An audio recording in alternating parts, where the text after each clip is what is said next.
আজ আমি এসেছি শুধু শুনতে, শিখতে এবং একসাথে কাজ করার মনোভাব নিয়ে এগিয়ে যেতে। প্রথমবারের মতো জনপরিসরে বক্তব্য রাখলেন বিএনপির চেয়ারম্যান তারেক রহমানের মেয়ে ব্যারিস্টার জাইমা রহমান। তিনি বলেছেন, দেশের জন্য কিছু করার আন্তরিকতা আমাদের সবার মধ্যে থাকা উচিত। রবিবার রাজধানীর খামারবাড়ির কৃষিবিদ ইনস্টিটিউটে ঢাকা ফোরামের আয়োজিত জাতি গঠনে নারী, নীতি, সম্ভাবনা এবং বাংলাদেশের ভবিষ্যৎ শীর্ষক আলোচনা সভায় তিনি কথা বলেন। অনুষ্ঠানে প্রধান অতিথি ছিলেন বিএনপির স্থায়ী কমিটির সদস্য আমির খসরু মাহমুদ চৌধুরী।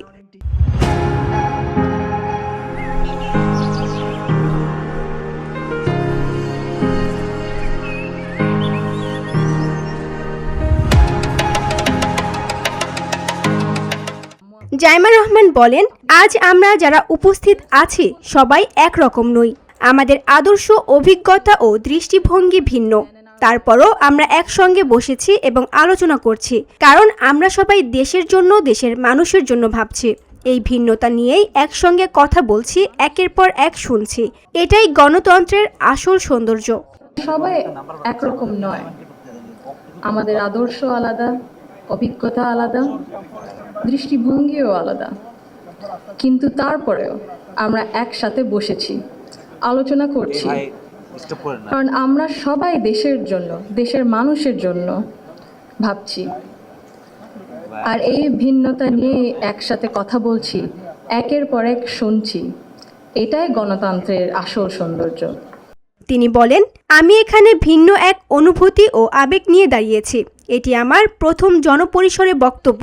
আমি এমন কেউ নই যার কাছে সব প্রশ্নের উত্তর আছে বা সব সমস্যার সমাধান আছে। তবু আমি বিশ্বাস করি, নিজের ছোট্ট জায়গা থেকে সমাজের জন্য, দেশের মানুষের জন্য কিছু করার আন্তরিকতা আমাদের সবার মধ্যে থাকা উচিত। আজ আমি এসেছি শুধু শুনতে, শিখতে এবং একসঙ্গে কাজ করার মনোভাব নিয়ে এগিয়ে যেতে।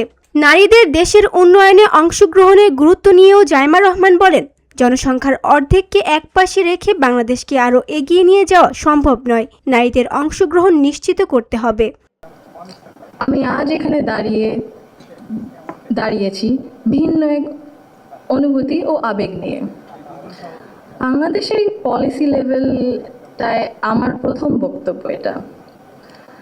আমি এমন কেউ নয় যার কাছে সব প্রশ্নের উত্তর আছে বা সব সমস্যার সমাধান জানা আছে। তবু আমি বিশ্বাস করি, নিজের ছোট্ট জায়গা থেকেও সমাজের জন্য, দেশের জন্য কিছু করার আন্তরিকতা আমাদের সবার মধ্যে থাকা উচিত। আজ আমি এসেছি শুধু শুনতে, শিখতে এবং একসাথে কাজ করার মনোভাব নিয়ে এগিয়ে যেতে। অর্থনীতিবিদ ডক্টর ফাহমিদা খাতুন বলেন, নারীদের উন্নয়নের সবচেয়ে বড় বাধা হলো অ্যাক্সেস টু ফাইন্যান্স। বিশেষ করে নারী উদ্যোক্তা ও ক্ষুদ্র উদ্যোক্তাদের ঋণ পাওয়ার সমস্যা হয়। তিনি বলেন, ভবিষ্যতে যারা ক্ষমতায় আসবে তাদের এই বিষয়টির দিকে নজর দিতে হবে। নারীরা অর্থনৈতিক ক্ষমতায়নের মূল চালিকা শক্তি। বাংলাদেশ যখন স্বল্পোন্নত দেশের তালিকা থেকে বের হয়ে যাবে, তখন নারীরা নতুন চ্যালেঞ্জের মুখোমুখি হবেন। পুরুষ উদ্যোক্তা, বিশেষ করে যারা ক্ষুদ্র এবং মাঝারি, তাদের জন্য একটা সমস্যা, এবং মেয়েদের জন্য আরও বেশি সমস্যা, কারণ এখানে কিছু নিয়ম কানুন রয়েছে যেগুলো আসলে মেয়েদের এই অ্যাক্সেস টু ফাইন্যান্স, অর্থাৎ অর্থ পেতে বাধার সৃষ্টি করে। প্রথমে আসে যে অর্থটা যে দিবে তাকে, তার পিছনে যে ব্যাংকের যে ফর্মালিটিসগুলো থাকে, সেটা হচ্ছে যে কোল্যাটারাল কি থাকে, মর্টগেজ কি থাকে, মেয়েদের ক্ষেত্রে তার সেগুলো থাকে না। সর্বশেষে নারী শিক্ষার্থী, উদ্যোক্তা ও সমাজকর্মীদের জন্য সঠিক সুযোগ এবং সমান অধিকার নিশ্চিত করতে প্রণালীগতভাবে কাজ করার ওপর জোর দেওয়া হয়েছে। যদি একটু আমরা বলি কি কি চ্যালেঞ্জ আসলে। তানজু হাবিবা, ভিওডি বাংলা, ঢাকা।